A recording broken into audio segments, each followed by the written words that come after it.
man, you need to buy yourself a gun. What? Gun? Oh, what? Like a handgun. For personal protection. If somebody tries to mug you. What? What if your government tries to throw you in a can? What? You're gonna want a shotgun. Oh. What? An automatic rifle. And a lot of ammo. Gun? Yeah, gun. We're all set to riot. Buy a gun before you lose your Second Amendment. Buy a gun. They'll burn you out like a Waco. They'll stick your ass in a camp. Jack for the cops in riot gear, gonna kick your ass and laugh. The revolution is on its way. Better lock and load your AK. Buy a gun, buy a gun, buy a gun, buy a gun, buy a gun, buy a gun, buy a gun before you wish you bought a gun. Buy a gun, buy a gun, buy a gun, buy a gun, buy a gun, buy a gun before you wish you bought a gun.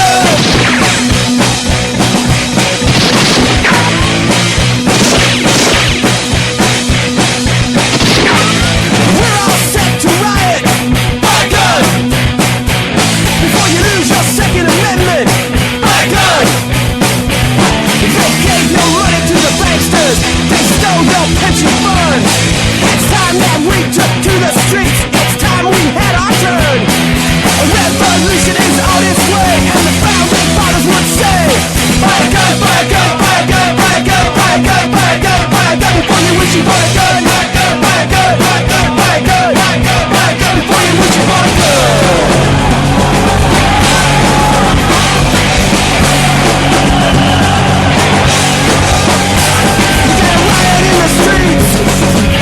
Revolution's not clean and neat. You gotta riot in the streets. Revolution's not clean and neat. We are live. This is PrimerTime on UCY.tv. My name is Michael, and I think the doggies are sleeping inside tonight. Yeah, my name is Nicholas, and I did get a little touch of what the Weather Channel only calls Winter Storm Jonas, even though that no other meteorological organization names winter storms. It just seems a way to peddle a little bit of winter fear. Why would they? Why?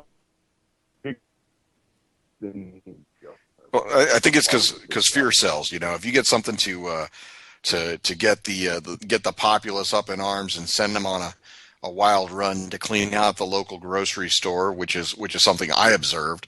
It gets people in a panic, and you sent me a couple of pictures of some blowed out shelves at the Piggly Wiggly. Yeah, it looked like the Soviet Union circa 1988.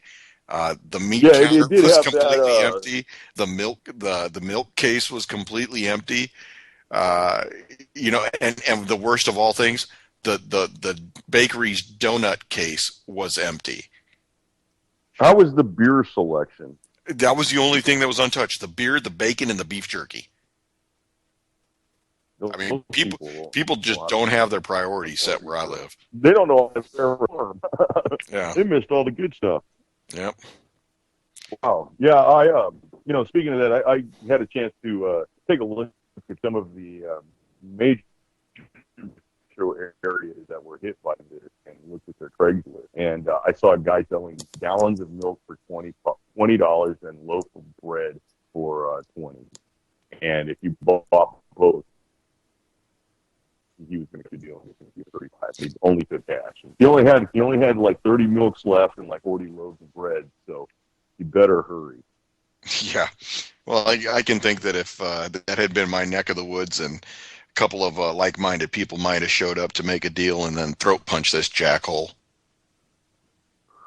Well, I think that's a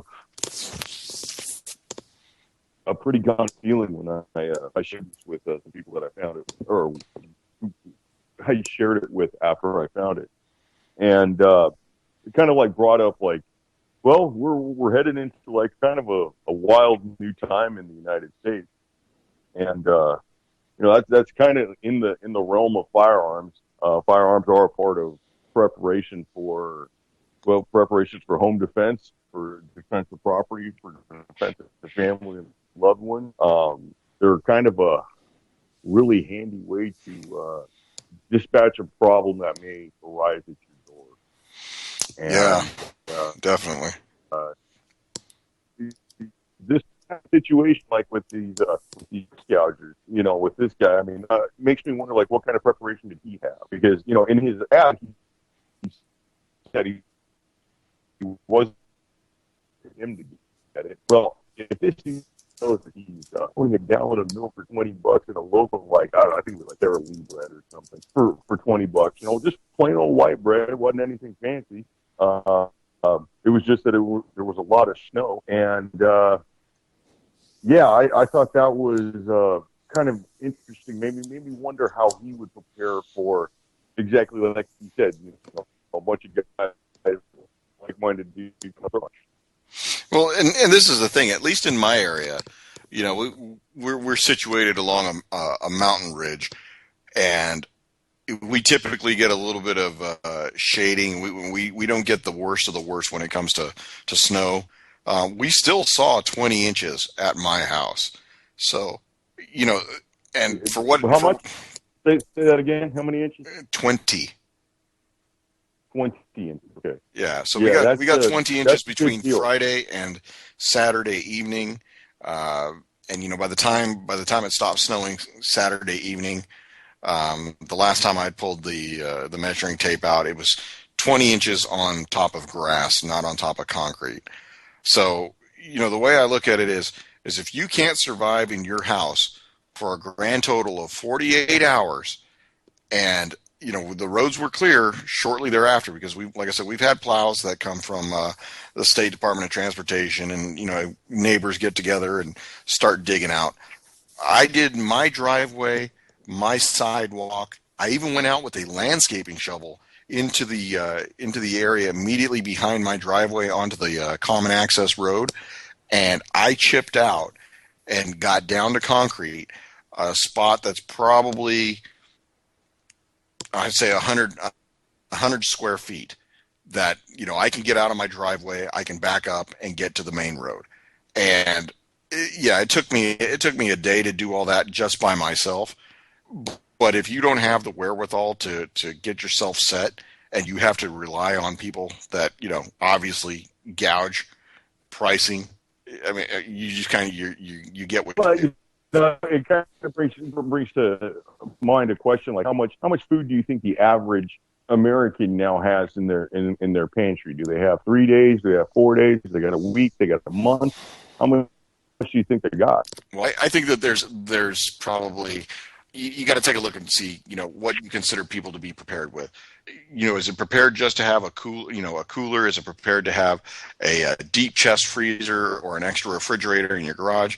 I mean, I'll tell you this. Stuck in your house. How long can you be stuck in your house without getting anything from the outside? How long can? Right now I'm set for 10 days easy.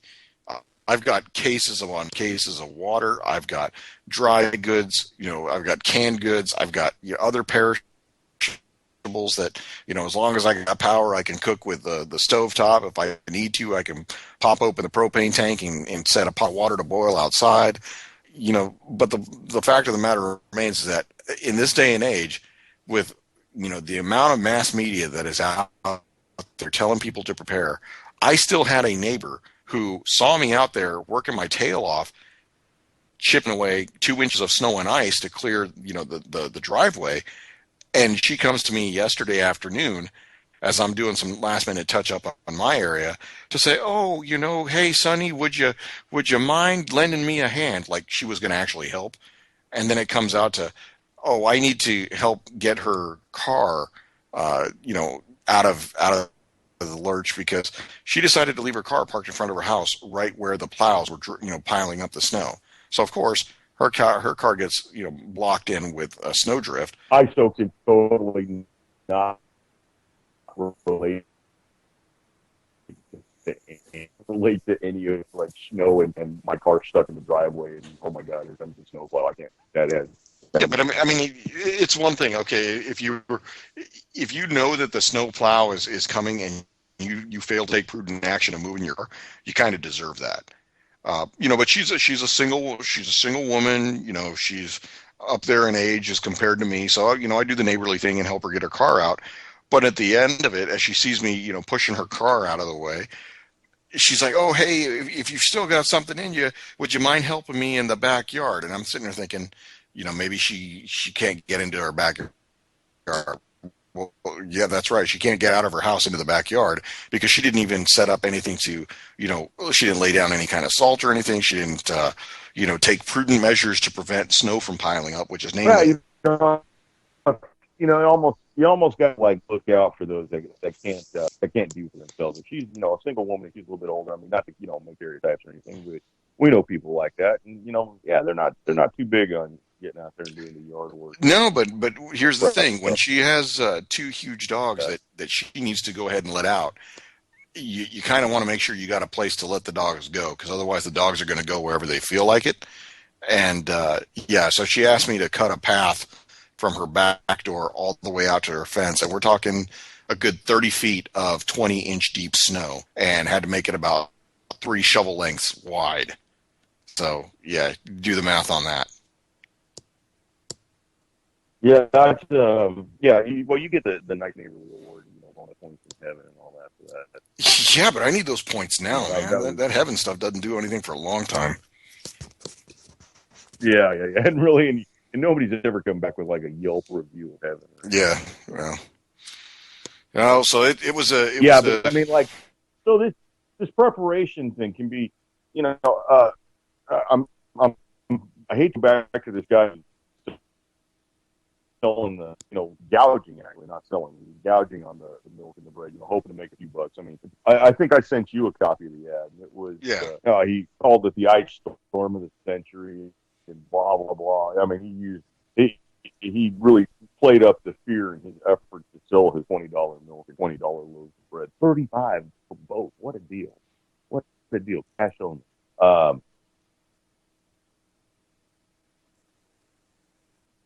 And, thinking about, because at that point, that thought crossed my mind too. What if a bunch of like-minded guys went over there and gave him what for, and maybe he liberated his milk and bread and all that. But, that brain, right in the come to his house and pick it up, makes me wonder, like, how would you do something like that? I mean, I think a single guy probably wouldn't be prudent to do something like that in times like times of need where you could be considered a gouger like that. I don't think it'd be prudent for a single person to do anything like that. I don't think you've got enough coverage. No, I think you actually kind of put yourself. First off, you're gonna put a big target on your back, and in times of despair, people do dumb things, and which I consider trying to gouge on things like milk and bread, because you're aiming for the low hanging fruit. Obviously, I mean you're aiming for people who didn't prepare. Number one, so these folks are already desperate, and you're aiming to profit off of their misery. So I mean that makes you have a special place waiting for you just in itself. But here's the other side of the coin: is that people who are going to respond to that ad, they probably aren't going to come up to you and deal in cash. They're going to come up and deal with an ass whooping, and hence the reason for that guy who probably left that ad. He would have a need to be prepared to deal with anything like that if he decided to go for it.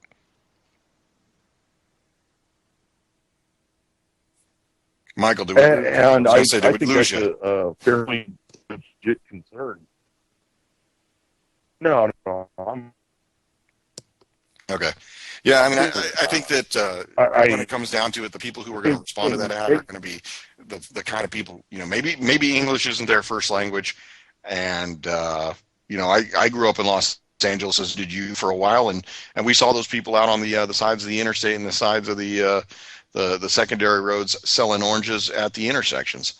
You're not up. I don't think your target demographic is. Well, see, I'll tell you what. I'm gonna disagree with you on that.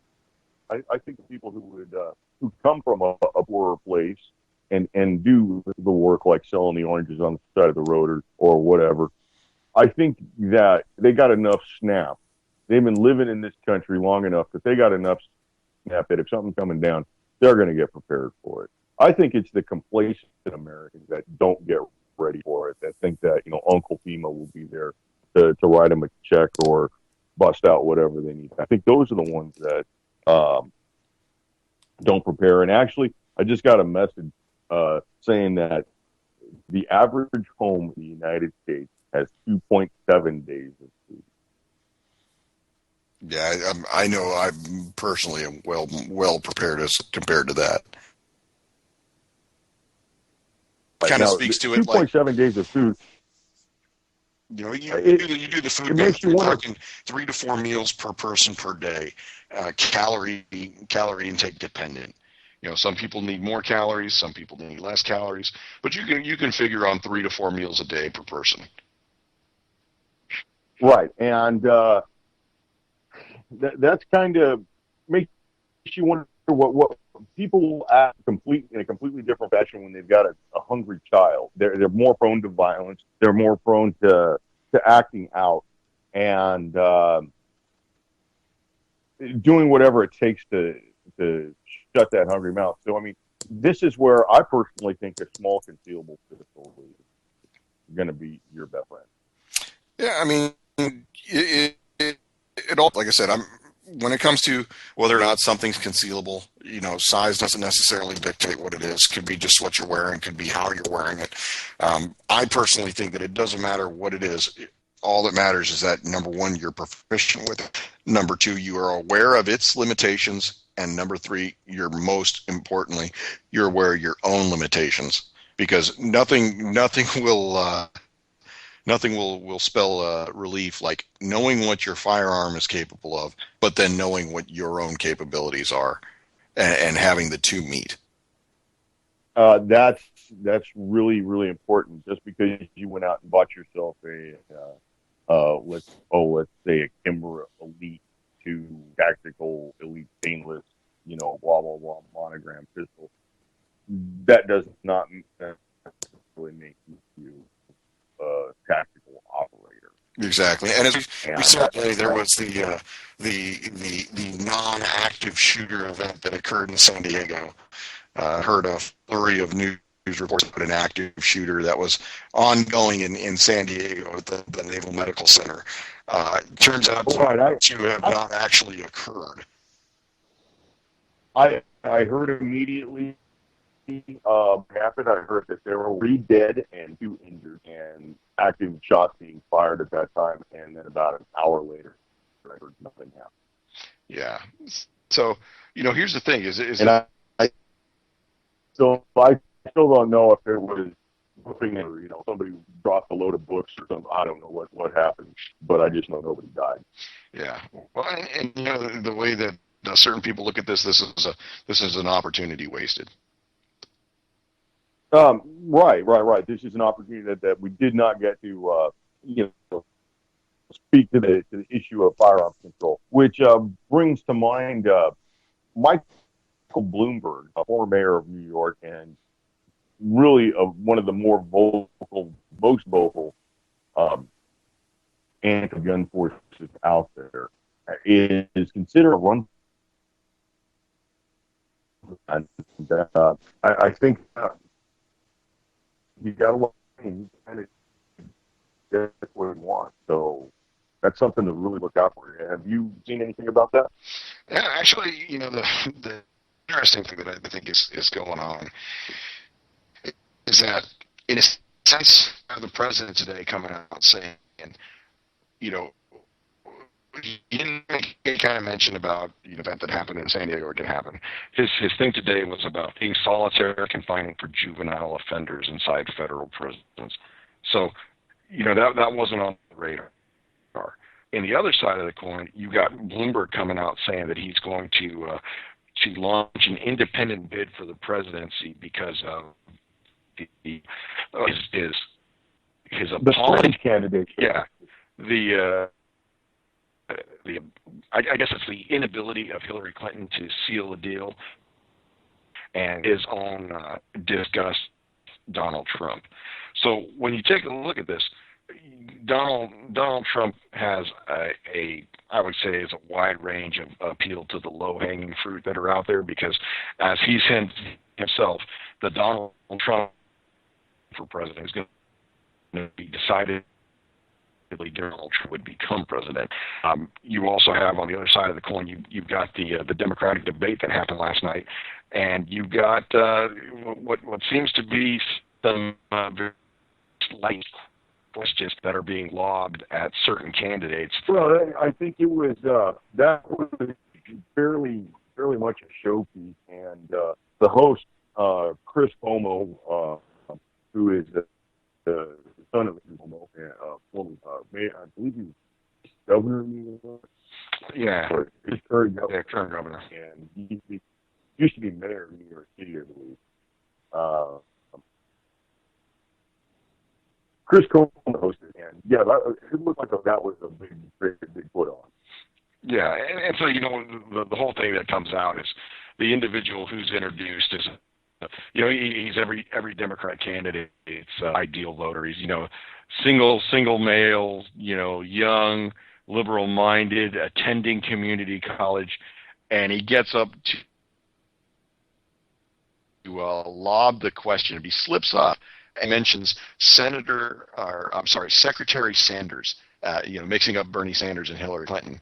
And Hillary Clinton tries to laugh it off, and then he kind of guffaws and then speaks under his breath, but he says it audibly that, I can see why they gave you this question.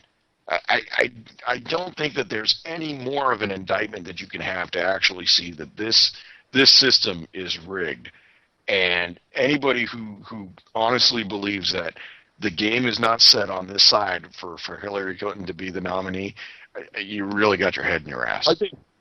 I think I'm going to have to go a little bit further than that. I think the game is rigged for her to be the president. I think it's lock, stock, and barrel. She already owns it. She's not in prison right now. Let's be honest. You have access like top secret information with you through the course of your job. You were to do something similar. Like, let's say you take some information on North Korea or some shit like that, and you walk out the top secret stuff and all the headers, and you copy and paste that and send me an email with that. What the hell happens? We're both in jail by the end of the week, right? Yeah. What do you mean end of the week? I am rounded up at my desk. I am, publicly shamed and let out in handcuffs. And by the way, yeah, good luck ever getting a job again. That's what happens to me. Well, I'm guessing that the FBI party van shows up at my house, and God forbid. Yeah, and the funny thing is I don't know if you remember the whole WikiLeaks situation that happened quite a few years back. WikiLeaks is fairly interesting because WikiLeaks happens to lay out a whole bunch of dirty stuff about the United States, and sometimes it's about Russia and sometimes about Britain. They never, ever leak anything bad about Israel. Well, that's the stuff that gets released. So, the only way that I can see it is that if you or I or as any other government employee were to go out and do the same things that she's done, which is to instruct subordinate staff members to improperly sanitize classified information. And I'm not talking about stuff that's low level stuff. I'm talking about the stuff that she is right now been found by the Inspector General to have released improperly. This is information that has the highest protection available, and the requirements are such stringent, in the rules that you can't just decide because you're the Secretary of Defense or the Secretary of State that you're going to go ahead and declassify something because you decide to strip a header. No, that's not how the process works. And she's disingenuous if she says she didn't do anything wrong, which is something that I've heard her say. The bottom line is the bottom line is everything that she says, whether she's talking about guns, which, by the way, she doesn't believe that self-defense is a reason for you to own a firearm. She only stipulated electing, the shooting, or hunting. Back to the point is that she's a dichotomy of truths. She says that all women who accuse someone of sexual assault should be listened to, except for that accused her husband. She's all about protecting classified information until she's not. She was for the Iraq War before she was against the Iraq War. She was misled on information. The information that's out there.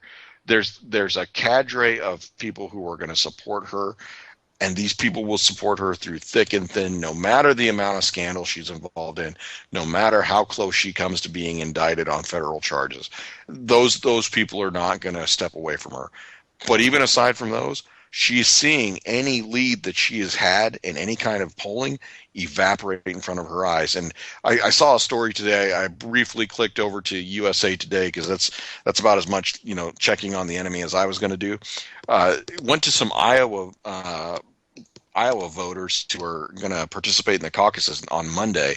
And they said that the situation on the ground in Iowa right now feels eerily like 2008, where Barack Obama came out of nowhere and beat her in Iowa. And her supporters have a genuine feel that Bernie Sanders is going to come from behind and eliminate her lead and overtake her. I'm sorry, Bernie Sanders did not receive a large donation from Goldman Sachs. He did not give, 8 speeches or 9 speeches at $225,000 a piece. He didn't do any of that. So no matter how many votes he gets, whatever, he's not going to win. I don't know. You can always win something and then find out that you didn't win. Ask Ron Paul. Really, yeah, I was just about to reference that. Now, Hillary's pushing for, not necessarily pushing openly, but she's given tacit approval to looking and considering an Australia-style gun ban. Yeah, now, and that's something that she's taken cues from the president on, because everything that the president says has to have the word common sense in front of it, right? Because like he's trying to have a teachable moment for you. Because I remember the teachable moment phrase entered the lexicon when Professor Henry Louis Gates Jr. got arrested for being a douchebag out in front of his own place and not listening to the cop. So. Here's the thing. So that was Beer Summit moment. Yeah. Yeah, that's where Beer Summit came from. The point is that everything that has to do with firearms is you have to throw the common sense in there, because you have to basically say that the government is here to provide common sense for you, because as a common individual you don't have that. So we're going to give you the common sense stuff. Just like it's common sense for you to have medical insurance for yourself. Regardless of whether you feel that you need it or not, it's common sense that you should have it. So therefore the government is going to require that you have it. So I mean it follows the same protocol. Well, protocols that's an interesting word. Yeah, protocols is just right about where we're at. You ever take a look at the 10 planks of the Communist Manifesto? We're marching right along. Well, right along. You've got socialist Bernie Sanders, who is the social democrat. The socialist Democrat, the independent senator who caucuses with the Democrats. As I remember, that's what it used to be when Bernie Sanders first got elected, because, you go through school and they try and tell you about the breakdown of Congress, and they say, there's 100 senators, there's 46 Republicans, and there's 52 Democrats, and you got an independent here and an independent here, but they caucus with the Democrats. So what's the difference? And I think that we hit it before, that when poised with the questions, both Debbie Wasserman Schultz and Hillary Clinton, when they've been asked that question, what is the difference between a socialist candidate and Bernie Sanders and yourself, in terms of being a Democrat? What's the difference? They can't come up with an answer. And that's they usually try and revert back to the two-party system thing. Oh, we're just so much different than Republicans and blah blah blah. To me, there ain't no difference between the two of them. I mean, except for the Republicans give you lip for firearms. That's the thing. So when you have the two-party system, what do you look at a candidate like Donald Trump? Because I can tell you right now that I personally don't feel that he has a pro-gun agenda. I don't think. I don't think agenda to speak of. I think Donald Trump is an excellent salesman, and beyond that, he is kind of a golden candidate in the fact that there's no scandal that can touch him, because it's already been out there in the public. You know, he bangs a lot of chicks. He bangs chicks while he's married. He's got funky hair. He's been on TV for years. There's nothing I there's think no. that's something that he's counting on for. Well, that's kind of like his bulletproof charm. Now, to add to that, he will sell you the best seat on the shittiest airline. Absolutely, yeah. That's what he excels at. I mean, he's a salesman, and he's damn good at it. And I think that the fact that I think that the fact that a guy like Trump, who's obviously flip-flopped on issues, you know, versus what he stated in the past, the fact that he's got so much traction right now is really not necessarily that it's Trump. It's an outsider who's got a little bit of, I hesitate to say moxie, but he's a completely different change from everybody else. We already know he's kind of Well, yeah, kind of a and I think that scumbag. this is where you got to take a look at. You know, there's a segment of the population that's just fed up with politicians in general. Doesn't matter what side they come They would from. vote for. They would vote Satan if Satan at least told them the truth. I'm Satan, and I will ruin your life. Vote for me in 2016. Oh yeah, They'd totally do it because at least that dude told the truth, and they know he's going to tell the truth. and this is the thing. I don't even think that you can say that about Trump. I think that what the deal is that he appeals to people because he says one thing, and he goes ahead and you know, either has the gumption to get out there and say the unpopular, the non-politically correct thing, where it's beneficial Well, I'll to tell him. you what. He's been on the edge of seeking the truth a couple of times, and I'll tell you what. I did see an interview with him on Morning Joe with MSNBC, and this is kind of off the firearm subject, but it was fairly amazing because usually, like a politician being interviewed on a TV show is at most 5 minutes, and you know it's a bunch of questions and thank you, Senator, and blah blah blah. Well, Trump was on this show for a half hour, and Morning Joe is hosted by Joe Scarborough, who used to be a congressman from Florida, and Mika Brzezinski, who's the daughter of the big new Brzezinski, and then there was like 3 other reporters, and Trump manhandled them. I mean, Trump destroyed them. It was like watching like a professional wrestler on meth beating up a bunch of crippled Girl Scouts. It was just bad. I mean, he was using folding chairs and everything. Cleveland rules. He's really embarrassed. And yeah, it was total Cleveland rules. And the bad thing is like these are like the cream of the crop of like journalists, right? And Mika Brzezinski, I mean, you know, if you want to make like the blonde joke and all that, her father is the big new Brzezinski. She's pretty with it, even if she does drink, you know, like she's half sloshed in the morning. You know, you see her putting vodka in her coffee. Stuff like God that. bless her. God bless her. Well, you know, and she's got a tolerance for it, right? But the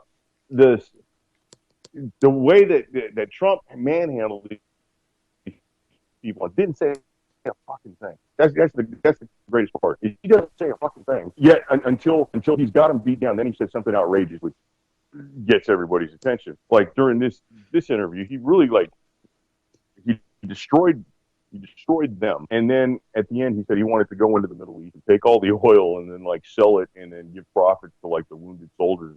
Which there's no fucking way that can happen. That's just not how we work. That's not how anybody in the world works. I don't think Trump could do that. But it sounded so good and it was such an outrageous statement that it just like dropped everything. You know, that was like a cap on it. And he's got that ability.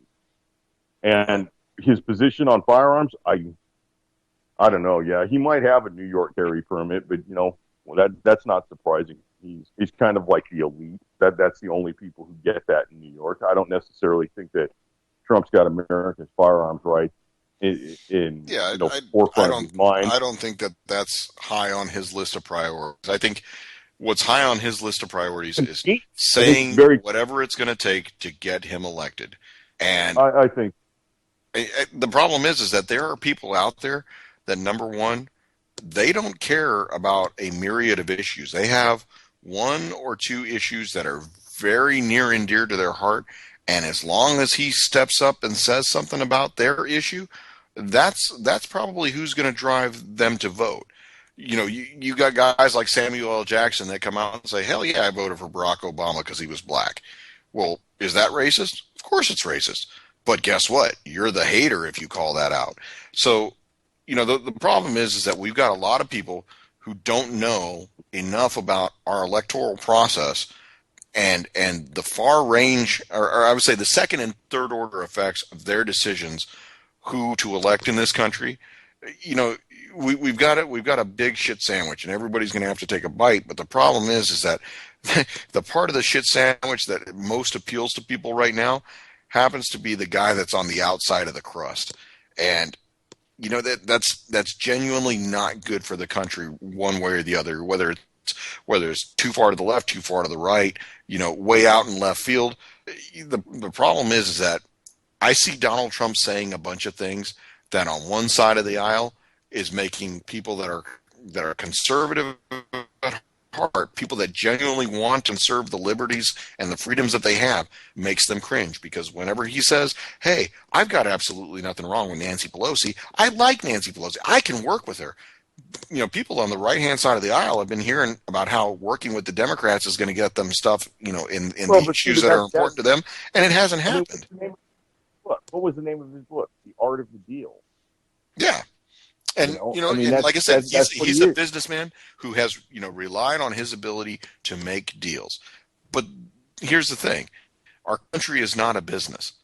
Our country is so far from a business because we're not employees of this nation. That's not how we work.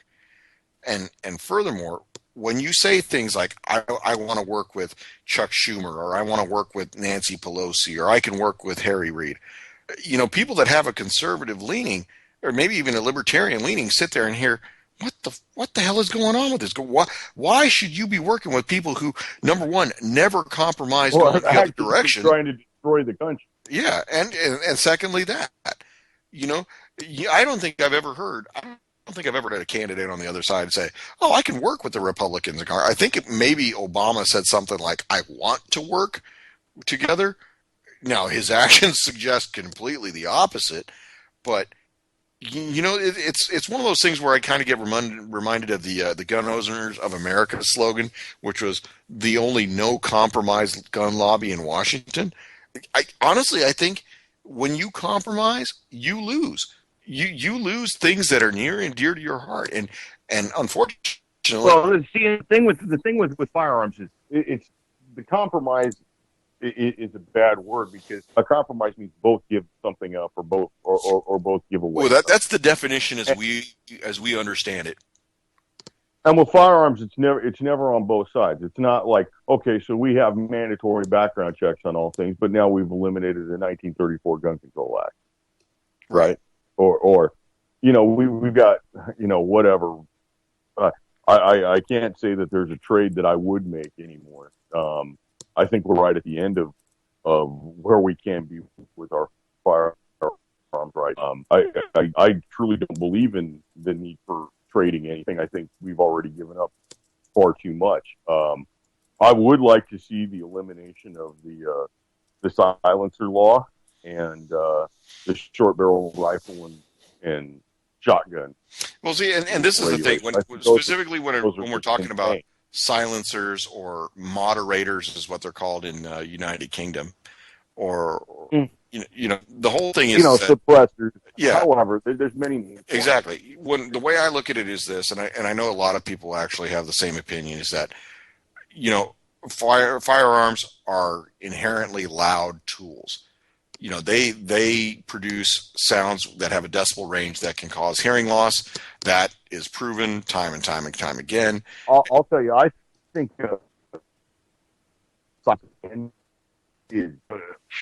would be a wonderful self-defense and home defense tool. It would enable you, if you got to use it in your house. And I don't know if anybody has fired a firearm in a house. I have. It's quite loud. Well, and not only that, so from a safety aspect of it, to not only protect your hearing and the hearing of those around you, why not make something like that legal? Well, here's the thing. There's a fringe element that believes having a silencer or suppressor or moderator on your rifle makes you that much more likely to commit a crime using that tool or that implement. Why else would, under the was it the National Firearms Act, would that have to require a tax stamp for you to own? Come on. Honestly, if most, one of the most firearms restrictive, developed nations, or advanced nations, as Obama calls them, authorizes the use of suppressors to protect your hearing, why can't we do that? But no, we're stuck on hey, let's do the common sense Australian style and gun it's control. interesting that you brought up the fact of how he likes to comment on the most advanced nations and places that are so much better off than the United States.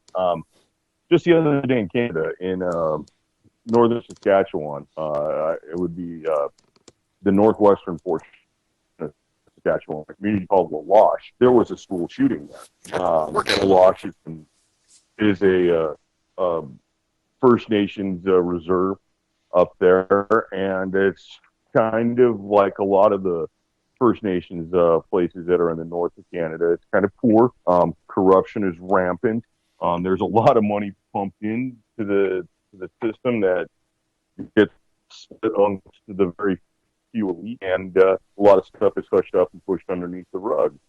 And I'm very, very certain that this thing in La Loche has more to do with, let's say, one of the myriads of problems that can come about in, lowered economic circumstances that occur on these reservations, or the reserves, as they call them, than actually having a firearm. I think the firearm is just an expedient end to the problem. Well, and this is the thing, we had the very same situation that happened in Washington State. You and I lived there for a period of time, and there was a shooting in Marysville. And anybody that knows anything about Washington, Marysville is off the I-5 corridor, and I actually played a couple soccer tournaments just out there. Little north of Seattle. Yeah. So, it was the same thing. They had a school shooting where the individual stole his father's firearm. His father apparently was not authorized to own a firearm due to previous law violations. But, he did the same thing. Went to school, shot 3 or 4 people, and then offed himself too. So, and he happened to be a Native American. It doesn't matter. It touches all aspects of life in all races. But what I see here is that there's a problem when it comes to the mental health aspect of it. But then I see a report today that says, mental health has nothing to do with the preponderance of gun violence. And it's like, no. It's just simply inanimate object. Yeah, of course. And we've said it before. Something I found to be interesting is there's been very, very little reporting on this incident in La Loche compared to today's incident in San Diego, which didn't even happen. Didn't even occur, and it was top story, headline grabbing, break into the middle of the news report, break into the middle of the radio show. I was out and I was not in a Wi-Fi connected area today, so I was listening to a lot of AM radio, and they broke into that, and this shooting, police are responding, SWAT is on the way, we'll keep you updated, blah blah blah. And for about an hour and a half, they were extolling as much fear as they could about the shooting, and then it didn't happen. And exactly. This thing in Canada happened, and there was a shooting in Canada, And this is exactly what doesn't happen all over the rest of the world, right? Yeah, it never happens in Norway, never happens in Czech Republic, never happens in Germany. These are all advanced nations. It doesn't happen in Canada. Never mind that we had the shooting at their parliament in Ottawa. This never happens in developed nations. And then and we even bring this into the background check issue. Recently, CIA agent Sean Penn helped corral the infamous El Chapo. And in El Chapo's inventory of toys that they found him with was a Barrett 50 caliber rifle that had been traced directly back to the Fast and Furious. Yeah. You know, that And pesky Fast and anybody who may Furious. not know, Fast and Furious was a gun running operation sponsored by the United States government. And by sponsored, what I mean is they let it happen. They ran the program. Basically, they ran the program. They let people they know had absolute positive 100% certainty who were going to take firearms and take them to Mexico. They not only let them do it, they enabled them to do it. At times when gun shops said, hey, this looks goofy, no, let them do it. So this is, I mean, it resulted in the death of a Border Patrol agent, Brian Terry. Brian Terry, Brian I'm sorry. Terry, I Yeah, believe. you're right. And, you know, God knows how many Mexicans killed. Yeah, I believe that we actually had, there was a embassy employee who was actually killed with firearms from Fast and Furious 2, wasn't there, in Mexico? In that carjacking thing or whatever. Mm-hmm. The Toyota got shot up on the highway. Yeah, there's you know, kind of like when they find you know, the four Muslim dudes that were willing to, you know, blow up a propane tank in Central Park in New York or something. It comes back in the end that the FBI set them up the whole way. You know, the FBI created this problem so they could solve it. Yeah, you know, there's no type of crisis that you know, can't be solved by one that you create yourself. And Fast and Furious was a crisis designed to assault the firearms right. This was designed to, I guess they like to say it was a twofold operation to track gun running and cartel activity through Mexico. Well, and this is the thing. This falls right into what Barack Obama has been saying, that gun dealers are skirting the laws and are selling guns knowingly to people who are not authorized to purchase them, whether they're straw purchases, people who are felons. You know, this was the thing. He said it during the last town hall on guns, is that too long people have been operating outside of the guidelines and operating outside the laws. Recall, he said it was a van full of firearms that were going from Indiana to Chicago, and he referenced that a couple of times. Yeah, of course. So, you know, this is all for a reason. And the problem is that, you know, there's enough investigative journalists that are out there that are doing their homework, coming up with the things that don't paint these actions in a positive light. And it's a thorn in his side. I won't say that it's a problem. You know, I don't hear him ever reference, you know, hey, by the way, what did you ever do for the family of Brian Terry who was killed? Did you ever decide to invite them up to the White House Rose Garden and present them, you know, a medal for their son's bravery in doing his duty in the line? You know, I think that those kind of things, they stand out in the collective memory of, you know, American citizens who believe that there is a right, there is a wrong, there is gray area, but you don't live in the gray area. You try to operate either, if you're a good guy, you try to operate on one side of the line. If you're a bad guy, you're generally going to operate on the other side. So, well, and see, in the gray area is a wonderful kind of metaphor, but if you operate in the gray area, you're going to go to jail. You're going to get hit with a taser. Unless you have Clinton in your name. That's right, and then you will just be investigated. You can be impeached, but you won't be convicted. I think you could also probably fake a concussion, and you know, I don't know. I'm absolutely disgusted with the entire political process. I think that this whole thing is broke. I don't care if Trump comes in. Let's see. Do you feel that? Do you feel, knowing that the former His Honor from New York and his Mayors Against Illegal Guns and the merging with the Everytown USA for preventing gun violence, the publication of the magazine called The Trace. Yeah, another one of his. Yeah, he said he's willing to spend $1 billion of his own cash to gain a spot and eventually the presidency. Who do you think that he's actually going to steal voters from? I would think that he'd steal voters probably from Clinton. That was my guess. Maybe some of the high end Republican voters, and by high end I mean like the ultra wealthy. I think he'd probably steal them. I don't see him stealing anybody else. Maybe some former New York residents or something like that. Yeah, I don't see him taking anything from Sanders. If you've taken a look at all Sanders, the backstanders is what I call them, the people that sit behind him at his televised events or his speaking engagements, they're a bunch of 20-somethings. They're a bunch of the community college crowd, which you're not seeing that for Hillary. Like I said, Hillary's got she's got the demographic of the 50, 60-year-old woman locked up.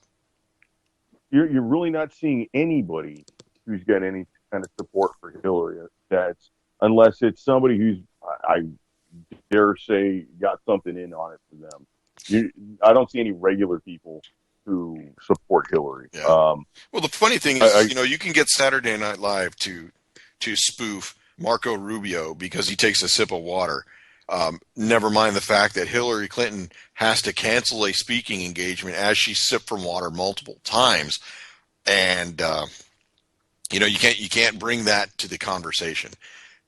Well, as Alina Dunham, who is kind of a controversial figure on her own, she's a feminist writer who she makes coffee, right? She's a child.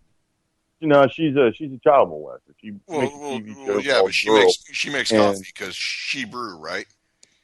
She brew. She brew. Yeah, she makes coffee. And well, interestingly enough, she's got the same last name as Obama's mother. Yep.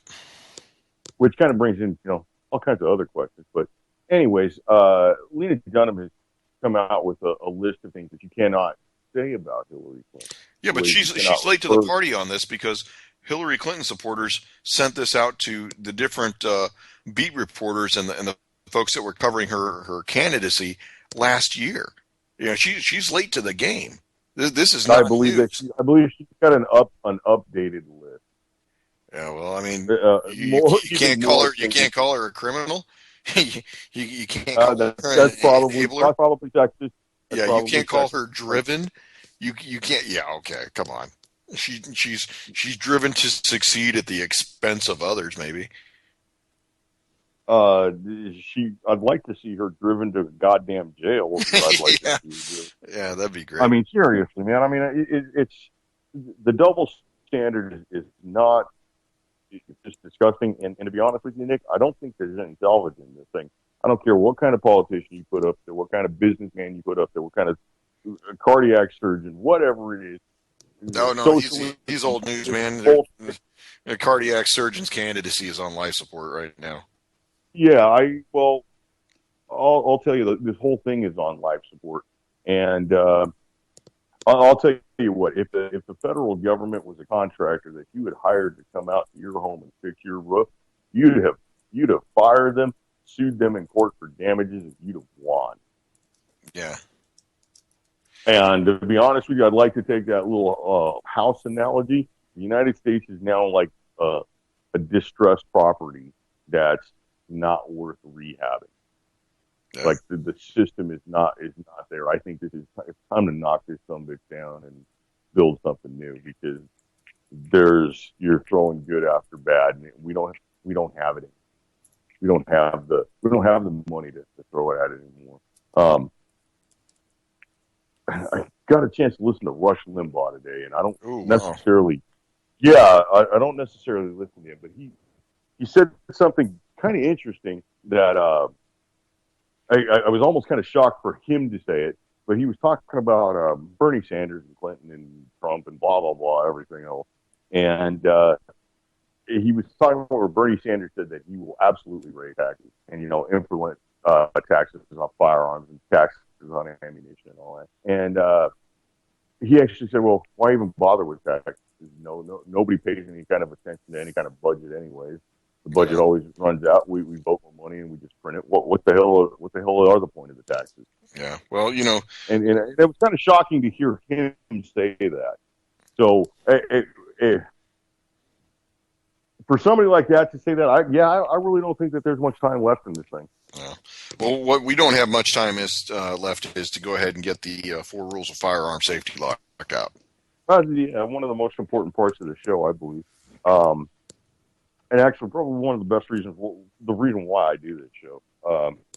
Rule number 1, every firearm is loaded until you visually and physically inspect and ensure that it is not loaded. So go ahead and break it open, remove the magazine, pull the slide back, make sure you don't reload it, and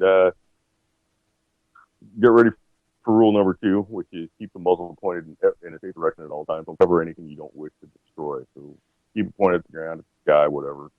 Don't point it at grandma. Rule number 3. Unless you don't like your grandma.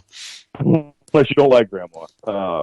Rule number 3, know what's your target, know what is beyond your target at all times. Do not make grandma your target. I was going to say, reference rule number 2. And most important rule, please keep the booger hook off the bang switch until you are ready to discharge the firearm. Keep your finger out of the trigger guard until you are ready to shoot. Yeah. I've seen a couple stories in the last couple of weeks about, accidental discharges. I kind of don't like accidental. I believe it's accidental doesn't fly. Right. It's more of a negligent discharge. And, the gun just, unless it's one of those Tauruses that just come off that lawsuit, they usually just don't go off. Yeah, it's very, very, very rare for a firearm to just discharge itself due to malfunction or, some kind of production flaw. Even those Tauruses all didn't, discharge on a drop. It wasn't every one of them. Yeah. Well, the way I look at it is I got one gripe, and my gripe is with UPS because I'm waiting on this lower build kit to show up so I can get some AR-15 action going. And the roads have been clear for 48 hours up here, and UPS somehow made it to my neighbor's house, but couldn't frickin' make it to mine. So yeah, that's my gripe today is UPS sucks. Well, once you get that build kit in, how long do you think before you have that rifle up and running? Well, I still need to get some of the upper parts. I'm taking my time and getting the rest of the bolt carrier group, the charging handle. Usually that's about $20. Bolt carrier group right now it's about $89. Need a gas block, which is about $45, and then the gas tube and the roll pin for that, which is about $12. And then I'll have to come up with the handguard that I want to use right now is about $125, and then the compensator, which is about $30. So, I'm doing this in bits and pieces, but the lower receiver itself will be complete as soon as that box arrives. I think, the modular design of the rifle is really makes it easy for somebody to build one. Still not necessarily a fan of them, but I do see you've kind of brought me around to them a little bit more. Yeah. I still think they're not as robust and hardy as they should be. No, definitely why I'm not buying and building the polymer. That's right. Not good for anybody. If you have a good drill press, you can go ahead and get yourself the 80% lower kits and do those on your own because you don't have to have a serial number as long as they're for your own personal use. And you're well within the law to do that. Once you start making those and selling those, then you become a manufacturer and you've got to pay attention to some laws, and you need to go ahead and set you up in an LLC and get yourself an FFL too, by the way. Interesting thing I saw with some 80% lowers was they're being sold on eBay and on Amazon, which are two notoriously anti-firearms. Yeah. But they were not being sold as a firearm. They were being sold as art. Yep. Well, hey, it's another hour gone. Thanks, listeners. Oh, man, that was fast. Thanks, Jules. Michael, good to hear you again. Nick, I appreciate you doing this with me. Everybody, UCY.tv, your place for just what you don't get anywhere else. Our theme song is by the Gitmos. Check them out. The GITMOS. They're available on YouTube.